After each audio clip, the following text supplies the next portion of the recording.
Assalamualaikum, selamat sejahtera. Wanakum, Tachahau.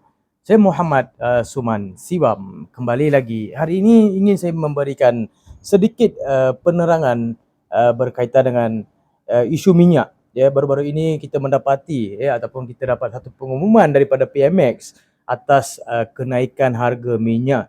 Dan satu persoalan yang sering kali timbul, kenapa harga minyak tidak seimbang dengan harga di Sabah dan Sarawak, bermakna harga minyak harga yang berbeza. Ya, seperti mana diesel harga di sini RM2.15, di Semenanjung ni dah sampai RM5 dan ke atas. Kita masing-masing faham implikasi daripada peperangan Iran dan Amerika ini memberi satu kesan yang besar pada Malaysia sekali atas dasar ekonomi ataupun logistik. Jadi di sini ingin saya mempertahankan beberapa perkara yang sering kali menjadi persoalan kepada rakyat Malaysia. Ya, Sabah Sarawak ini bukan di Malaysia ke? Ya, kenapa sana boleh bagi harga murah disebabkan politik ke ataupun diorang nak tarik undi, tarik sokongan daripada politik. Tetapi apa yang saya nak jelaskan di sini disebabkan saya pun tinggal di Sabah dan infrastruktur di Sabah ini saya sendiri yang mengalami, sendiri yang merasai berkaitan dengan pembangunan di sini, ya, dan jalan raya yang tidak seberapa baik seperti di Bulan. Seperti mana ramai juga yang menyatakan ini adalah hak rakyat Sabah sebab Sabah ini antara negara pengeluar minyak yang banyak. Ya, minyak mentah dan gas asli mentah banyak diperolehi daripada Sabah.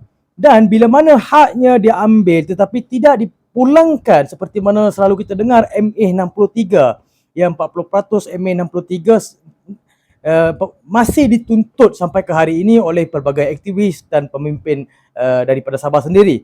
Ya, kita kena faham dulu. Sebab apa kita nak menuduh, kita kena faham dulu. Sebab apa Sabah Sarawak ini diberikan pengecualian? Ya, atas dasar logistik, kita kena faham. Atas dasar logistik. Sebab kalau di Semenanjung harga ayam mungkin RM9 ataupun RM8.50. Tapi di Sabah pernah dicatatkan sebanyak RM16.50 sekilo. Ya, harga ayam, itu baru ayam, belum masuk telur lagi. Ya, harga telur, ya, dan harga logistik, ya, terlampau tinggi. Kita beli barang pos daripada Semenanjung, pos ke sini, harga dia mahal. Harga dia ada peningkatan disebabkan pengangkutan laut lah, darat lah, dan logistik di Sabah ini agak mahal dan barang-barang yang daripada Semenanjung diimport masuk ke sini agak mahal. Jadi kita kena terimalah hakikatnya sebab mereka ini barangnya sungguh-sungguh mahal dan tidak sama sekali dengan Semenanjung. Ya, kita kena faham keadaan jalan raya orang. Kenapa orang diberikan hak? Kenapa diesel di sini murah? Sebab di sini pengguna diesel terlampau banyak disebabkan jalan-jalan pendalaman yang tidak baik. Tidak sesempurna seperti di Semenanjung. Sebab kita nak menuduh satu perkara, kita kena tengok dulu kajian-kajian yang dibuat. Ya, apakah infrastruktur mereka ini cukup? Adakah mereka ini ada mengalami masalah-masalah jalan raya? Ya, sebab sungguh-sungguh sedih jalan-jalan di sini. Sebab mungkin yang tak pernah datang mungkin dia komen banyak lah.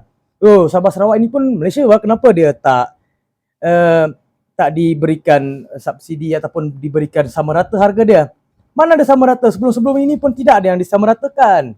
Dia daripada segi hak ekonomi mereka. Jadi bila mana mereka dapat begini pengecualian, kamu diam-diam saja. Sebab apa? Kamu bukan hidup di sini dan kamu tidak faham apakah geopolitik dan politik yang sedang dijalankan di Sabah. Sungguh-sungguh berbeza, saudara.